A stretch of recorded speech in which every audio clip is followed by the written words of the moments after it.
My name is Jack Rice. I'm a lawyer. I've practiced in the city of Albany since 1960. In 1962, I joined the firm of Degraff, Connelly, and Holt Harris.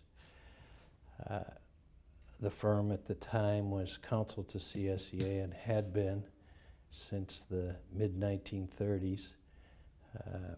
John Degraff Sr., who was the senior partner in the firm, had taken over the CSEA account in the 1930s, just before, as a matter of fact, the enactment of the Feld-Hamilton law, which established the state salary schedule that still has some vestiges embedded in the civil service law. After he acquired more clients and diversified his own personal practice, and as the firm grew, the account was taken over by a fellow by the name of John Kelly, World War II hero, who was really a dynamic guy, was in the Normandy invasion, suffered some bad injuries, complications of which led to his death at about the time that I came on board as an associate of the firm. The principal partner, when I joined the firm in 1962, handling the CSEA account, was a fellow by the name of Harry Albright, who served in that capacity until 1967, when he joined the Rockefeller administration. Governor Rockefeller was governor in 62 when I joined the firm, governor in 60 when I graduated from law school, for that matter, and was still in office in 67. The day the Taylor Law became effective, Harry went to work for the governor's office, first as deputy secretary, the number 2 operating officer in the state, reporting directly to the governor, but his boss was a guy by the name of Al Marshall, with whom CSEA had dealings during the entire course of my representation of CSEA. So that I became, on that day, the principal partner in the firm responsible for CSEA. There were several associates that worked for me. A lawyer by the name of Al White, 2 other lawyers by the name of Jim Romer and Jim Featherstone Hall, all 3 associates in the firm at the time. And I continued to be the principal partner in charge of the CSEA account from September 1, 1967 through 1972, when that responsibility was transferred to other people in our office. So that really my involvement, because I worked with Harry, or for Harry, during his tenure as the principal partner in our office, my tenure really spanned the period from 1962 to 1972. 10 years that involved the events leading up to the Taylor Law and the first 5 years of the Taylor Law itself, including the legal fights that occurred in CSEA's successful effort to represent the state employees under the newly enacted statute, and then the negotiations that led to the first collective bargaining agreements that were signed between the state and CSEA on behalf of its employees. So that's where I come from. And since that time, I've been a very interested observer in CSEA's progress, which has been significant, and for which I'm very proud myself and very pleased for the people they represent and the people of the state of New York. Yeah, well, let's talk about the role you played in those significant years, because those were interesting. I mean, when you started with CSEA, what were the legal obligations at that time, and what happened, and how did they develop and change? Well, the framework was a very sketchy one, and it was harsh. The state had in place this salary structure that had been established by the Feld-Hamilton law in the late 1930s, and negotiations between state unions and the governors from the time of Feld-Hamilton in the 1930s up to 1967 were on an ad hoc basis, and had no real statutory framework. There were laws applicable. There was, for example, an anti-strike provision with really draconian penalties, so harsh, as a matter of fact, that it was observed in the breach. And of course, the 60s were tumultuous times in American society generally, particularly in labor relations and particularly in public employee relations, with strikes all over the country. New York didn't escape those tumultuous events. As a matter of fact, in some ways it was the center of them, both in the city and upstate. For example, the sanitation men and the transit workers in New York had had a couple of strikes in the early 1960s that had really significant consequences in New York City. Anyone who was alive in the 1960s can remember the garbage piling up in the streets for days and days and ultimately weeks on end. And when John Lindsay was inaugurated as mayor, there was no transit service because the transit workers walked out. And you may recall, you might be old enough, I think you are. I'm not going to blame you for it, but we'll take joint credit for it. The first days in office, Lindsay walked from Gracie Mansion up in the 90s all the way down to City Hall in Lower Manhattan. And that was a real significant event. Here's the mayor, and we were then accustomed to our politicians riding around in big Cadillac limousines, walking to work. It endeared him immediately to all the subway riders because he was suffering the same as they were. The transit worker union head, you may recall, was a real colorful guy by the name of Michael Quill, who had a beautiful Irish brogue and who was a real effective speaker himself and a very charismatic figure, as Lindsay was. But that was the background. Teachers' unions were the principal focus of strikes upstate in the early 1960s, although other public employee groups, including some affiliated with CSEA, had struck before 1967.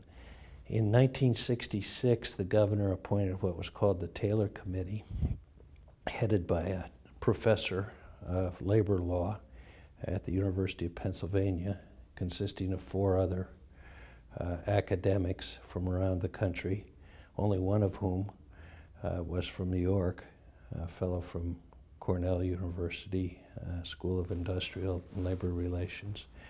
And they studied the absence of any legal framework and legal authorization for employee representation and collective bargaining, and they made recommendations that really formed the framework of the collective bargaining provisions of the Taylor Law.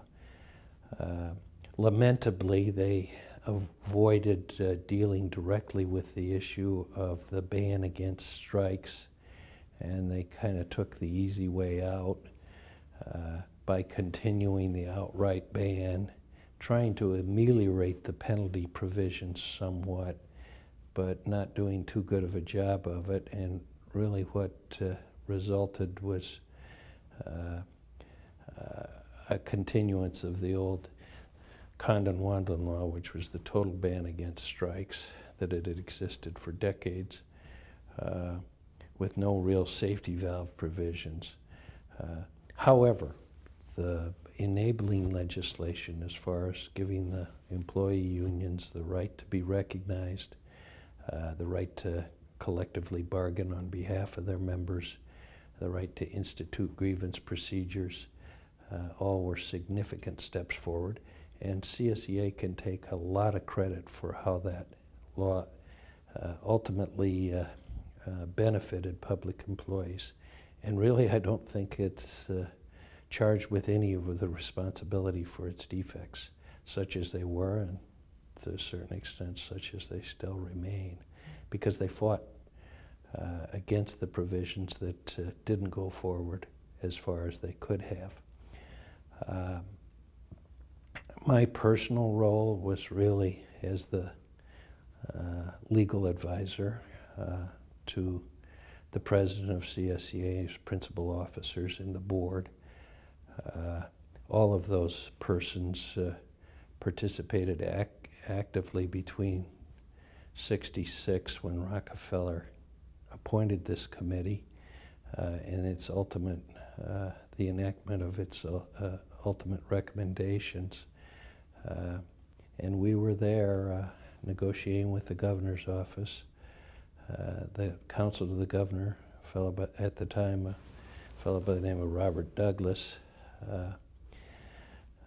and his associates really were the primary people representing the governor at the time. So just by virtue of circumstances, the lawyers for CSEA, including myself, and at that time my boss, Harry Albright, who was the partner in the firm primarily responsible, really worked out the terms of the bill that ultimately passed.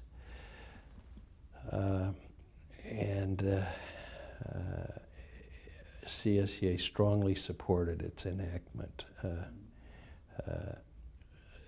The competitor unions did not like it. There's a real perverse result that occurred because they fought against the recognition provisions, claiming that the units ought to be broken down very small, since the largest competitor CSEA had in state service at the time was AFSCME's Council 50, which had only about 5,000 members. CSEA at the time had over 100,000 state employee members.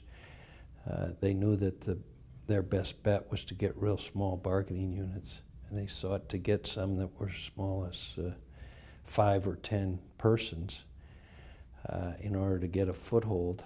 The law didn't authorize that, and that was much to their chagrin, and they fought it very strenuously in the legislature, even though it granted tremendous additional rights to public employees, as CSEA's success thereafter is testament to. The result was the Taylor Law got enacted, and CSEA was promptly recognized by the governor because of its overwhelming majority of membership, and began to negotiate with the governor. Curiously, just recently, the public employee unions have sought to revert to that recognition on the basis of membership without the necessity of elections. The reason I say it's curious is that every other union wanted to have elections. They didn't have members, so they were hopeful that in secret ballots they'd get some mysterious groundswell of support from some undisclosed source and promptly be designated as the bargaining agent for some unit somewhere. Now those unions want to go back to what CSEA used as the first criterion for employee choice, which was actual membership. The world goes around, as we were saying before. Things that look different now turn out to be not so different later. But it was a real eventful period in the early 60s.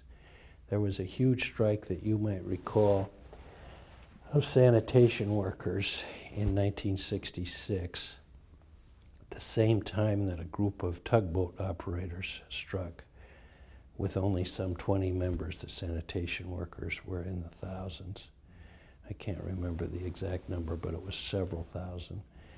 And of course, they got all the publicity because of the garbage piling up on the street. You may recall the pictures that were in the front pages of every newspaper of the country with heaps 20 and 30 feet high of garbage strewn down streets intersecting with Fifth Avenue and Park Avenue. The city really became a mess. It was settled.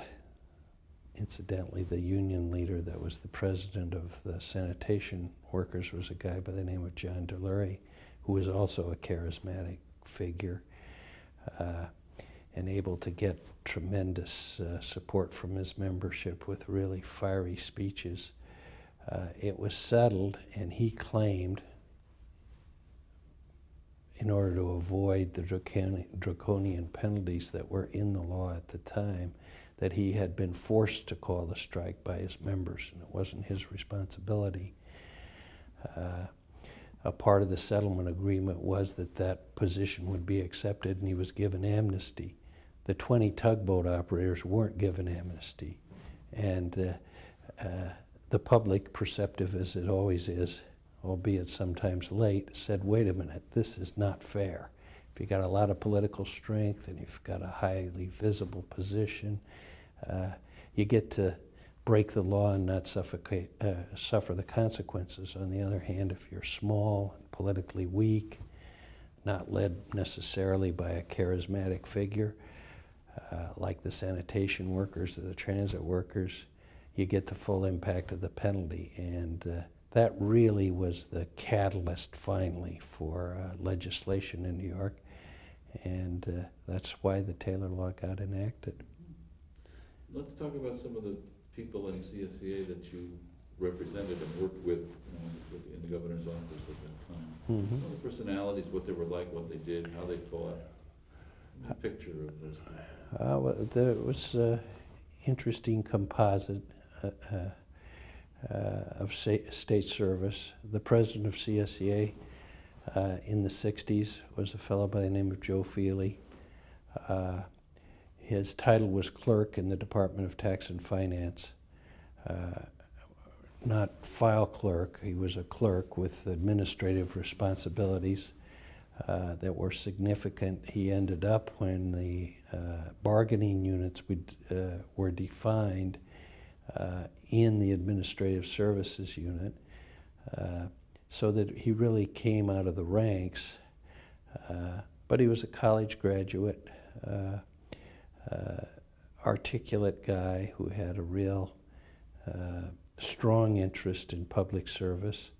It kind of matched Rockefeller. Rockefeller had a perception of the state service as something like the British civil service. He used to talk about it all the time when we met with him, that he thought everybody ought to work together to create a public service that was more akin to the civil service in England that transcended political affiliations. And of course he accepted himself from that, because he demanded, like all politicians, all rich people too for that matter, and he was both, complete fidelity and absolute loyalty.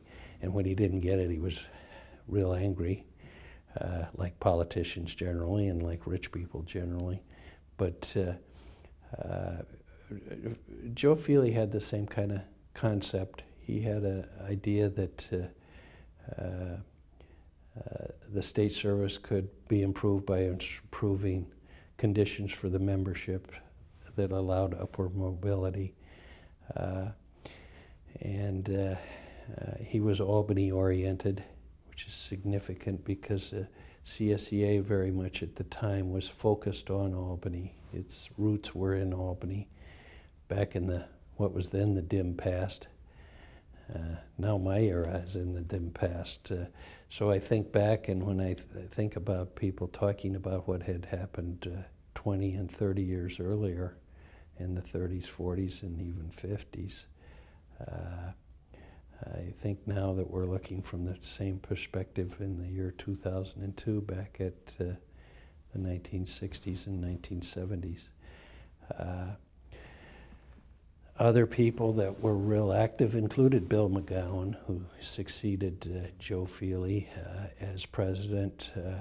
The intervening president, Ted Wenzel, who was there from early in the Taylor Law era. I think Feely was actually still president in 1967, and Ted, if he wasn't elected at that time, became president shortly thereafter. As a matter of fact, he was president in 1967, and he remained president until the early 1970s. He had a doctorate degree in education, came from the teachers' retirement system, had worked his way up in the teacher's retirement system to an executive position and was in the professional unit, PS&T unit. So he was really something different than the general picture of an active labor leader from the ranks. He was an executive, and he thought like an educator. He was a real contemplative person. He had a real vision for CSEA. It didn't necessarily fit completely with the times, but in a lot of ways it certainly was a harbinger of the future. Ted, I think, is the first person that served as president that really thought seriously about the necessity of affiliating with the House of Labor and becoming a unit of the AFL-CIO. I think it would have been difficult for Joe Feely to have come to that conclusion in his era, in part because of his philosophical orientation, and part two because Joe was more active during the period that CSEA was fighting very strongly against AFSCME, its current parent union, and the consequences of that combat, which was very, very strenuous, and in a lot of ways very spiteful. I think biased Joe enough so it would have been tough for him to see his way clear to exploring possible affiliations. None really occurred until Ted became president. And most of what happened after Ted became president in that respect, I participated in personally. A lot of times representing Ted and the other officers who saw affiliation as a way to gain strength and status and also labor peace. In meetings that only I attended, I met with a number of leading labor figures at the time, Harry Van Arsdale, Brennan, who subsequently became U.S. Secretary of Labor, both of who were building trades members in the city of New York, Vic Gottbaum, who was AFSCME's District County Council 37 head in New York City at the time, whose wife, incidentally, is now the public advocate in New York City. They stay around forever. I'm not the only one, I guess.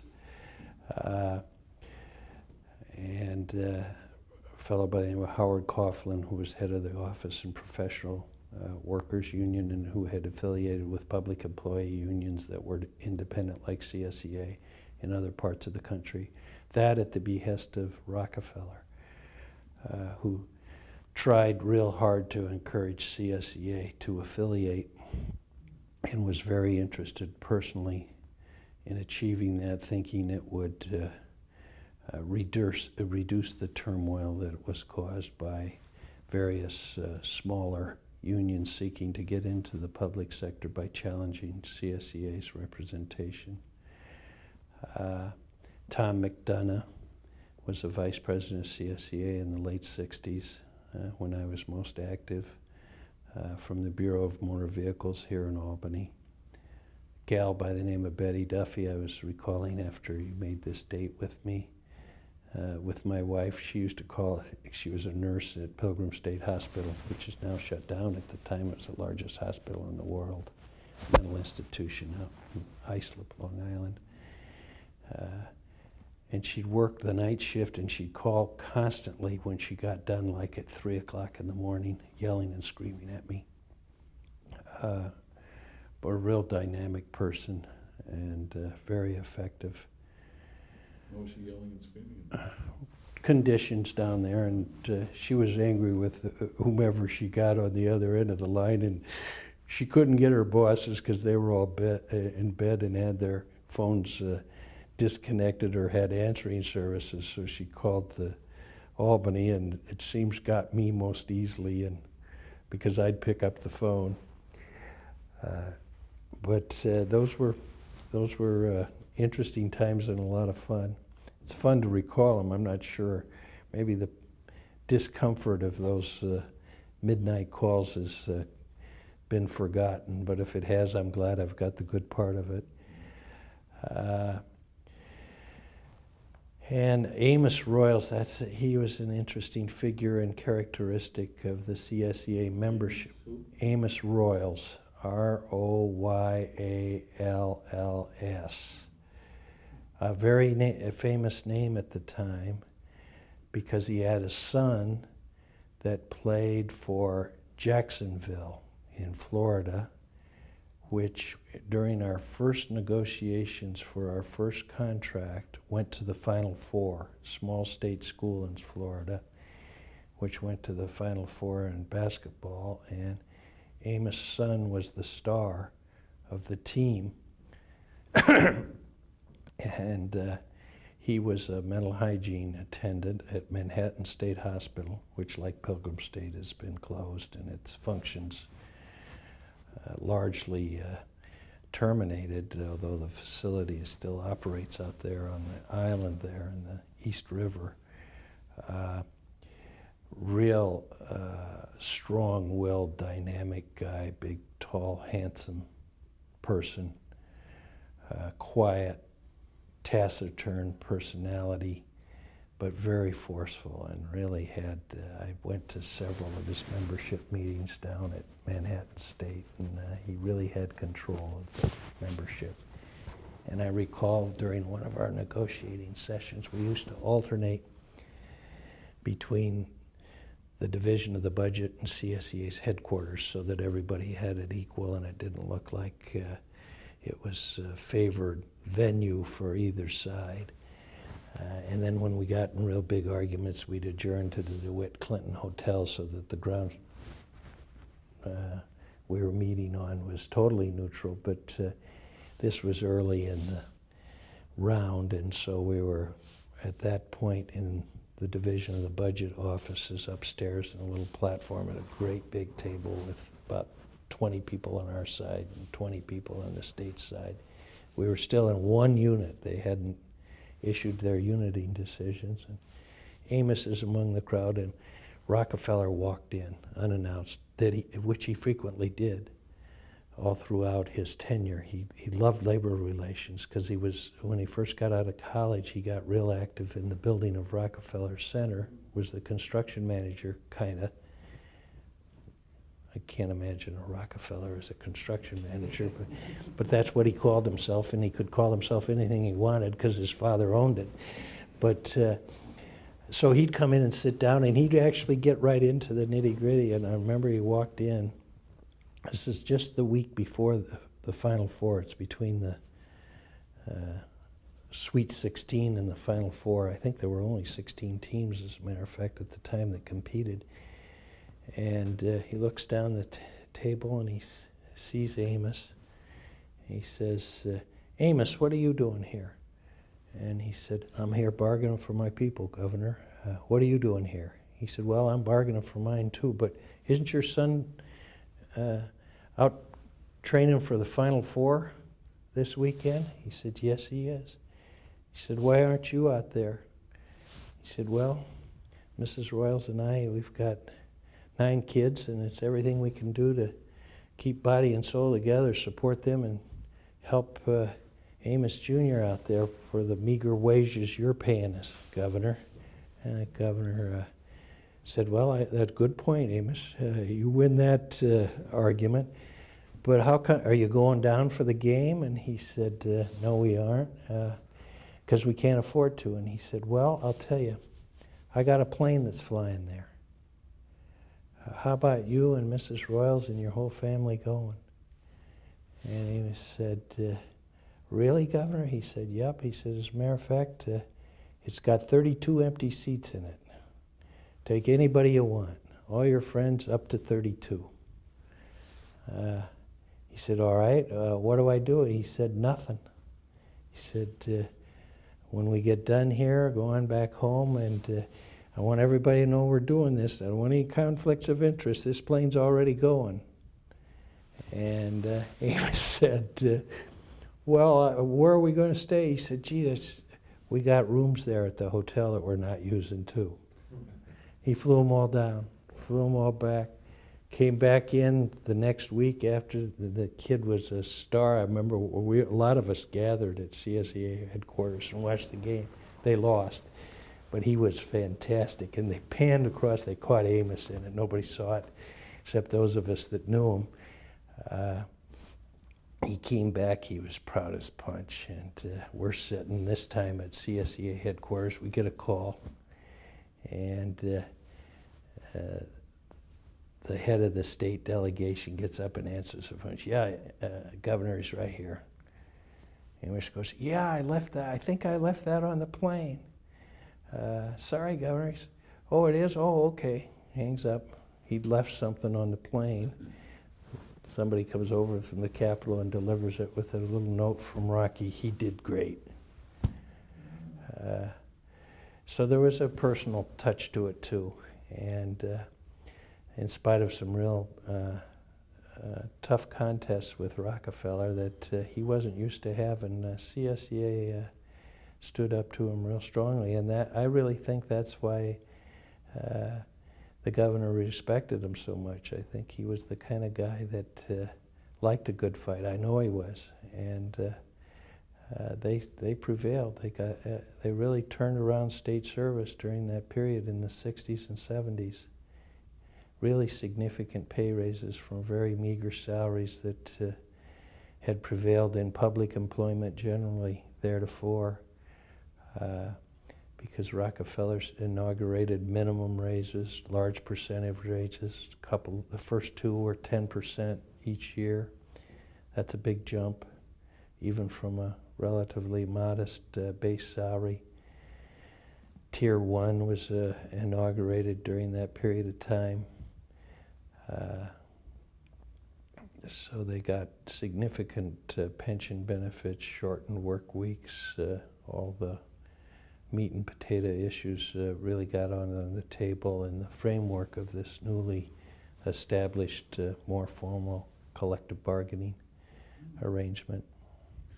It's fascinating because, I mean, CSEA is definitely, from what you're telling me, they're working so hard for their people, and yet they're being fought tooth and nail by every other union that wants to come in. I mean, how do they keep their focus? I mean, it was hard. It was a real challenge, and there were constant efforts by their competitors to lure significant officers and members of the union over to their side in these fights for representation. And basically, the Taylor Law allowed those to be resolved and settled. It was tough for CSEA to accept the way it ultimately was resolved, because it was resolved with representation elections, which made the CSEA leadership Ted Wenzel, Joe Lochner, who was really the chief operating officer for CSEA for a period of like 30 years, and their allies, these officers I've already described, and their colleagues felt they were entitled to the recognition. But ultimately, the Public Employment Relations Board said, well, no, you got to have an election. The only way we're going to settle this is to let the employees themselves vote in a secret ballot, preserving, as far as practicable, a laboratory atmosphere without employer interference. And accordingly, they split it up among 5 bargaining units and said, okay, we're going to have elections in each unit. It ultimately resulted in CSEA winning 4 of the 5 by really strong majorities, losing the 5th, which was one no one ever expected, which was the security unit, to Council 82 of AFSCME, but really becoming strongly entrenched in the other 4, so that the sacrifice really redounded to the benefit of the union and the members in those 4 units. Although in the immediate wake of that loss of to Council 82, it would have been hard to convince anybody that was directly involved in that. But that did resolve the representation issue, and it did allow them to gain focus that they couldn't have theretofore. Because I think your point is very good. They were kind of fighting with one arm against their competitors and with the other arm against the employer. That dissipated their effort, there's no doubt about it. And that was another beneficial consequence, unintended but beneficial, of the Taylor Law in its representation format. And as everybody expected, once you got elected, that was tantamount to designation into infinity, because there was no one who could come in units that were this big and really mount a viable challenge. And they became stronger. Very early in these negotiations, we got a contractual provision of agency shop, which gave dues income from beneficiaries of the collective bargaining agreements who were not members, thereby strengthening the union even further.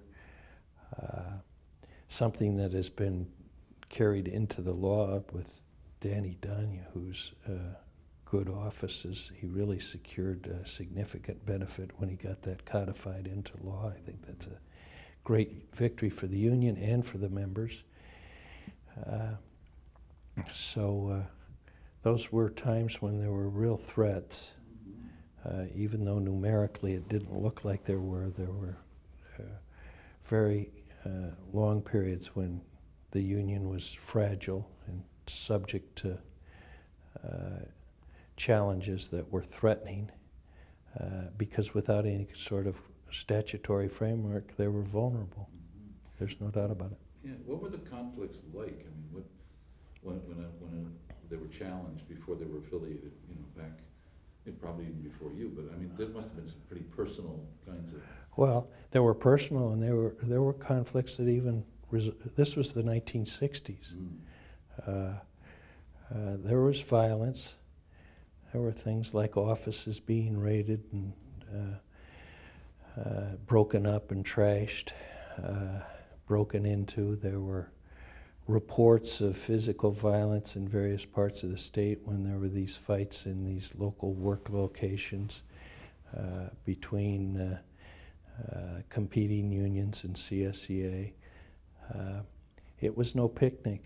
There were real strong disputes and real intensely held feelings. Any legal action taken? Lots of legal action. There were lawsuits all over the place. There were arrests. Let's talk about who got arrested and who was sued. And well, I can't remember the names of any people that were arrested. There were competing union representatives that were arrested for unlawful entry and for vandalism and things like that. There were lawsuits between CSEA and Council 50 and other unions, Teamsters and the like, that were pending regarding designations and collective bargaining attempts by various challengers to import the provisions of the National Labor Relations Act and the State Labor Relations Act into the public sector, all of which were unsuccessful. But they were in combat. This was a real big prize, and as a result, the competition for it was stiff, and it wasn't a picnic. It was war amongst the competing factions. That's why there was really a real strong influence from the public at large, as well as from both the government as employer and the employees themselves to come to some kind of agreement that avoided that kind of distraction. I think your question earlier was pertinent because there's no doubt that it dissipated the resources of the union to fight competitors over basically turf that didn't redound directly to the benefit of the members in any respect whatsoever. And CSEA, because it was a product of those times, developed into a very militant organization. In some cases, undoubtedly, they were just trying to outdo their competitors. But at the same time these strikes were occurring, there were a lot of leaders of CSEA who felt constrained to strike themselves, even when a strike might not be warranted, probably. We had a statewide strike, which I know you've already talked about because I was told before this interview in your conversations with others, but that was a watershed period for CSEA. They felt that they had to do it. They felt that because they felt they were not getting what they deserved, but also felt that they had to prove themselves and match the militancy of the time and of their competitors. And so they walked out on an Easter weekend, right in the teeth of the penalties that the Taylor Law provides, which would have been destructive if they'd been enforced to the fullest extent. But one thing they learned, and they taught everybody else, was that the same kind of amnesty that had been frequently granted under the old Connelly Act could still be obtained under the Taylor Law, and really because they ultimately settled for a good benefit in their contract and also for amnesty, they escaped the sanctions. But what year was that strike? That was the early 1970s, I think, of like 71 or 72. So instead of being penalized, they got their objective. They had their objective. That's right. And So of course, strikes work.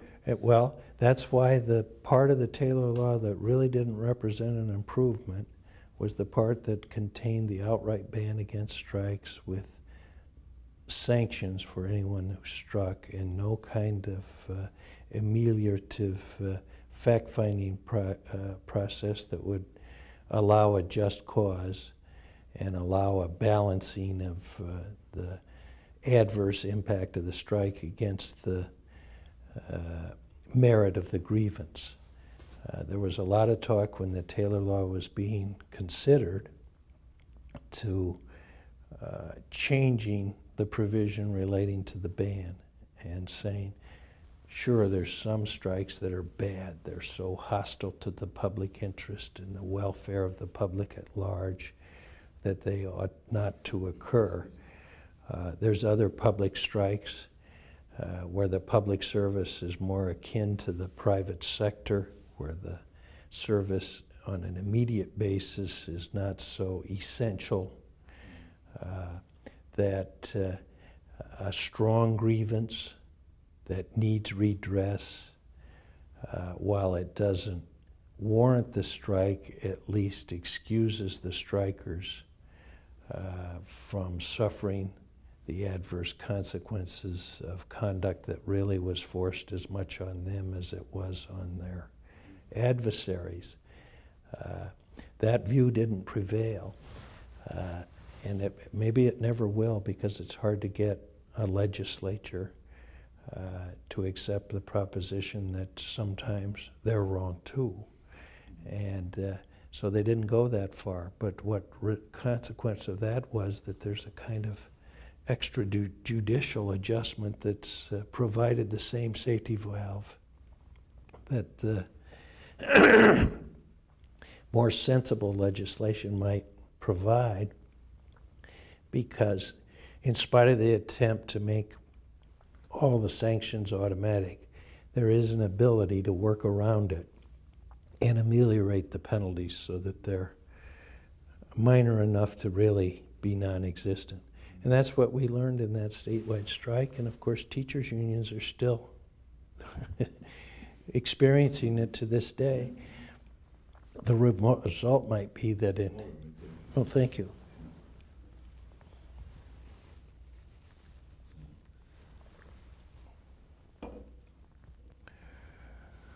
The result might be that in the view of the writers of the Taylor Law, the law was a failure because what they purported to do was eliminate this practice of just ignoring the law when it was convenient and enforcing it when it was politically popular. But I think it's changed the context, certainly. So have the times changed, for that matter. But it's changed the context enough so that it accomplished most of what it wanted to do. I was just thinking about CSEA starting out as an association, really, a social club, back when it started in the 1910s or whatever. And I don't know if they were forced to become militant or if they, what made that transition? I mean, when did they wake up and realize, was it all the fighting, all the challenges, and how did the culture change? Well, it was a cultural change, and like all cultural changes, it was evolutionary. It didn't occur just by waking up one morning and saying, okay, we're a tough, hard-nosed union that's going to go for broke on every issue. It evolved certainly before I was in it in 1962. It had started to grow up. You can go back and look at the bill jackets of the statutes that were passed in the 1930s, like the Feld-Hamilton Law, establishing the salary schedule. Herbert Lehman was governor, and he wrote I can recall seeing, I haven't looked at it for 25 years, but a memorandum he wrote where he said that the Civil Service Employees Association had said that there had to be equitable upward adjustments in salaries, but also equitable relationships among state employees, so that it didn't look and didn't in fact occur that certain employees, just because of the popularity of their position or their political standing, got huge salaries and other employees got meager salaries. It looked as if there was some relationship between merit and skill and tenure, period of service. So they established this salary schedule with increments that went out into the distant future, really, because there were upward adjustments even to 12 and 15 years. So that occurred by virtue of demands by CSEA. Now that's radically different than the forebearers of the union had envisioned, certainly 10 or 20 years earlier, even in the 1930s, in the depths of the Depression. Post-World War II, I think things really started to change radically for CSEA. I heard stories from people like Joe Lochner about the Harriman era, the 4 years that Averell Harriman was governor, and the guy who was Secretary of State, and at that time really was kind of like the chief of staff to the governor is now, was a guy by the name of Carbon DeSapio. And I can remember Lochner telling me about the fights they had with DeSapio that were really vicious, strong fights with press releases and all sorts of statements in the press that were derogatory to DeSapio and Harriman. Really something that they hadn't engaged in theretofore. So there was the adversarial position between the administration as employer and the union as representative of the employees that even went back into the Harriman period in the 1950s. Certainly they had bitter contests with the Rockefeller administration during that 15-year tenure, in spite of the fact that Rockefeller had a kind of charm and disarming manner and an affinity for getting in and mixing it up. He'd come to CSEA conventions, and he'd go to the cocktail parties and stay right through to the parties after the dinner, always with a drink in his hands, which everyone called Dubonnet, but in reality was something somewhat stronger.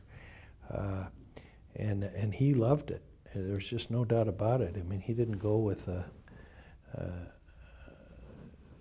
the state police encircled around him. He'd walk right out into the crowds and stand and talk to people and laugh with them. And but yet they'd fight. They called each other bad names, and they fought each other tooth and nail on issues that were very dear to each of them. So that relationship that perhaps manifested itself first during Harriman's administration certainly grew during the Rockefeller era, and when the Taylor Law occurred and was signed by Rockefeller, the lines were clearly drawn in the law as well as in practice, and negotiations became combat, with the administration feeling that its duty was to protect the public treasury, and that it didn't have the kind of paternalistic position that maybe earlier had been something that at least employees hoped for, even if they didn't reap the benefit of it. That was all gone. And as I say, curiously enough, Rockefeller had a background that allowed him easily to adopt that position. He wanted everybody to endorse him when his election time came around. But, and as a result, he got a lot more flexible around election periods. But as far as the collective bargaining was concerned, he adopted that attitude just as much as the union did. And certainly Hugh Carey carried that tradition on. He was tough as nails, although he had that Irish Brooklyn politician's finesse and style, which was so great. And a lot of it resulted in the same kind of demeanor as Rockefeller from different sources. I don't know much about the Cuomo years because I was far enough away from it by then so that I didn't see it. But that's good. That was a good picture of the development of the union and how they dealt with the political issues. I like that. Yeah. That was very good. Now, in the pre-interview with Steve, he put a note in here about the effect of the Taylor Law on local government affiliates and the internal dynamics. I don't know if we've covered everything that you talked with Steve about on that topic. yeah, I did talk to him about it a little bit more. With some of the CSEA personalities, the guy who was really the most active CSEA officer and director in the 60s and 70s was a fellow by the name of Irv Flammenbaum, who was president of their Nassau County chapter and also their Long Island region. A big man that looked like a union leader, and he acted like one. Gregarious and outgoing, and he managed to put together a membership in Nassau County which ran from the lowest job title right up to the top. He had, as I recall, about 20,000 members in Nassau County alone, all county, town, and school district non-teaching employees. And he really was the focal point of local representation. The local unionization of the public service lagged very much behind the state representation outside the city of New York.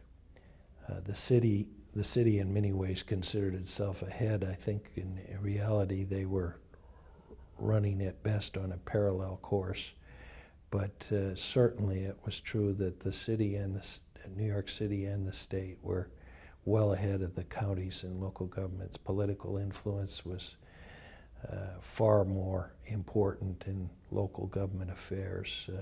You didn't come to Albany, for example, and fight Dan O'Connell and Erastus Corning and last long on the county payroll. So if you were a union leader in Albany County, you discovered that you did what Uncle Dan and the mayor wanted, or you didn't have a job and your cousin didn't have a job and your street didn't get cleaned. That kind of situation was not to the degree certainly of Albany County, but that was true right across the state with both Republican and Democratic regimes.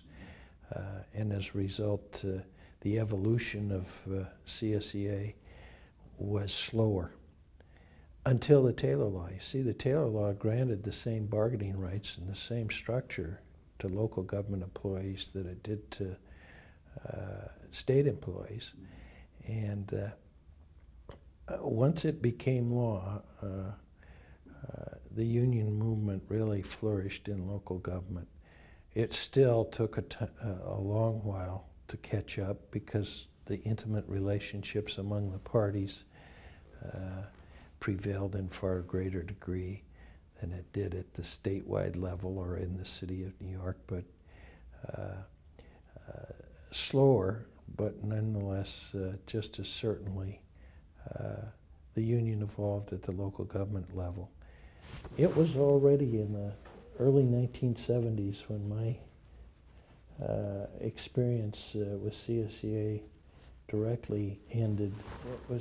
It was real strong, and Irv Flammenbaum was the head of it. He was still an officer. I know because my son, when he was in college, even after I was no longer involved with CSEA, he worked for CSEA's political action arm one summer down in Brooklyn for a guy by the name of Bernie Ryan, who's still around Albany, from Troy. Do you recognize that name? A lot of Troy people in CSEA, incidentally. They really infiltrated. It was kind of like a foreign government coming in. Troy is like that. I'm from Troy. Yeah, You know. yeah. Jace McGraw, do you remember him? He was a prominent executive in CSEA for years. Jack Carey, remember that name? He ran the field operation for CSEA for a number of years. Real great guys, both of them. Marvin Naylor, who was from Troy and then went to work for Ned Regan as the public relations officer. I don't remember, principal press secretary. He followed Joe Roulier in that job. Gary Perkinson, do you remember? Do you know Gary? Yeah. Well, he was their PR director. He was one of Steve's predecessors, all from Troy. Justin McCarthy. He used to draft bills for our law firm. He ultimately became chairman of the State Bill Drafting Commission, but before he had that, he was in law school with me. He helped us draft a lot of bills, including a lot of the Tier 1. He wrote Tier 1 for us. We retained him, and he wrote it because none of us could figure out that law. It was too damn complicated. All from Troy. As a matter of fact, when Justin died, I went to his funeral over in Troy with Gary Perkinson, Eddie McDonough, and Marv Naylor. And McDonough had a newspaper clipping talking about Gary Perkinson's 4th birthday party on whatever street they lived on, and next door neighbors were McDonough, Perkinson, McCarthy, and McGraw. Obviously not. If picking the IRA versus the American Army wouldn't be tough on that street.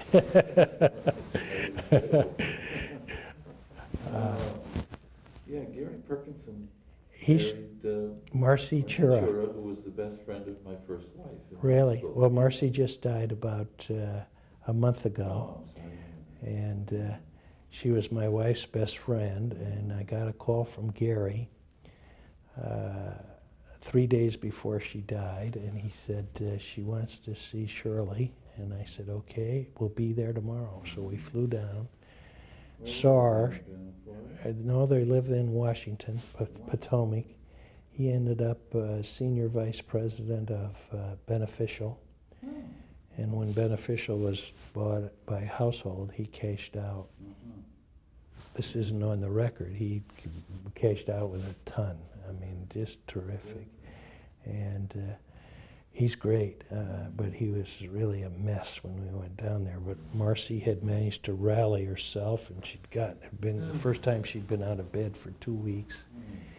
She sat there and talked to us for about an hour and a half, and we left, and she went back to bed and never got out of bed again. Died 3 days later. But Gary's coming up this summer, as a matter of fact, and spending a week with us. I don't know if they remember me, but say hello. I sure will. Yeah. Let's talk about Joe Roulier now. You said you All had right. some stories about Oh, Joe I Roulier. sure do. Want to hear those. Well, Joe succeeded Gary Perkinson. When Gary was they called it public relations director, Joe was the assistant director. So when Gary took over the operation of the retail council, now called Retail Council, then it was the Council of Retail Merchants. And Roulier took over, and of course he obtained fame as a radio announcer in the Capital District. Didn't mean a damn thing if you got more than 10 miles outside of Albany, but he was kind of a lead figure for CSEA during a lot of these times in the 70s particularly, but even back into the late 1960s. I'll never forget when the first two contracts, 68 and 69, were negotiated under a recognition that Rockefeller gave CSEA for a single statewide unit. It was immediately challenged by Council 50, and by the time the second year came, the court had let us have our contract negotiations for the second year, but then issued a stay against further negotiations till an election occurred. So we were sitting in there negotiating for all what was then about 130,000 state employees. Not too many more now, as a matter of fact, which is a credit to the governors that have followed, that they haven't expanded the government that much. But anyway, these things, we used to feel that you had to negotiate until you dropped. You hadn't really wrung everything out of the other side unless you yourself was about so tired you wanted to die. I never quite figured out why that was true, but I know I believed it as much as everybody else did. So we'd negotiate until like 2 or 3 o'clock every morning for like 2 weeks in a row, always leading up to April 1, because in those days everybody thought if the state didn't have a budget by April 1, it would just disappear. The old days. Right, this is more than 18 years ago for sure, because we haven't had an on-time budget for that period of time, but you just thought it was the end of the world if you didn't have a budget. Everybody would immediately drop dead or some other cataclysmic event would occur. So we'd be up until late, and then we always had to go to a bar that was right next door to CSEA headquarters after we negotiated so we could recapitulate and relax. Having already almost killed ourselves working, we felt we had to finish the job playing. I lived at the time on Cardinal Avenue in Albany, off New Scotland Avenue, and there's a little bar on the way home called The Fountain, which is still there. Incidentally, great hamburgers. I go there occasionally for lunch. But there was an even better bar in downtown Albany called The Ambassador, where everybody went. And so we'd go to The Ambassador, which was right next to CSEA headquarters, and have a couple beers with us. One night, I get next door, and my car has been stolen. I go to the back of CSEA. I had a neat little Firebird, fire engine red convertible, and somebody had stolen it. So I asked Joe Roulier for a ride home because he lived further out on New Scotland Avenue somewhere. He says, fine. Well, one thing led to another on the way home. I guess we needed gas, so we stopped at the fountain to have a beer. And it gets to be about 3 o'clock when we get home. We arrive at home. My house is surrounded by police cars. I get out of the car. Roulier feels compelled to get out with me. This is before they ever arrested anybody for a DWI. And he comes in with me, and there's like 10 policemen in my living room. And my living room was not big. It was hard for a family of 4 to sit in comfortably. But there were about 10 of them, including a guy with a whole bunch of braids on his hat. And Roulier is sitting there with me, and they immediately recognize Roulier. But they know my car's been stolen because I've reported it when I've finished the day, like 2 hours earlier. So they're sitting there waiting for me to appear. And my wife is sitting there in her bathrobe, nervous before I arrived, nervous and unhappy after I arrived. And the lead police officer says to me, now, Mr. Rice, I want to know exactly where you parked your car when you arrived at work at 8 o'clock this morning. It's now like 4 o'clock the next morning. And I start to tell him, and Roulier gets real excited and stands up and falls on the floor right in front of all 10 of these policemen. And there were 10 there because I heard this enough from my wife for the next week or two that it was indelibly impressed on my recollection, even though it's 30 years ago. He's flat on his face on the floor. The cops are trying to help him get up. They actually help him get up and get out into his car. Does that tell you the difference between the perception now and the perception 30 years ago?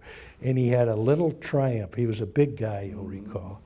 He had a little Triumph convertible. He goes out and gets in it, and he disappears into it because the top is up, of course. It's the end of March.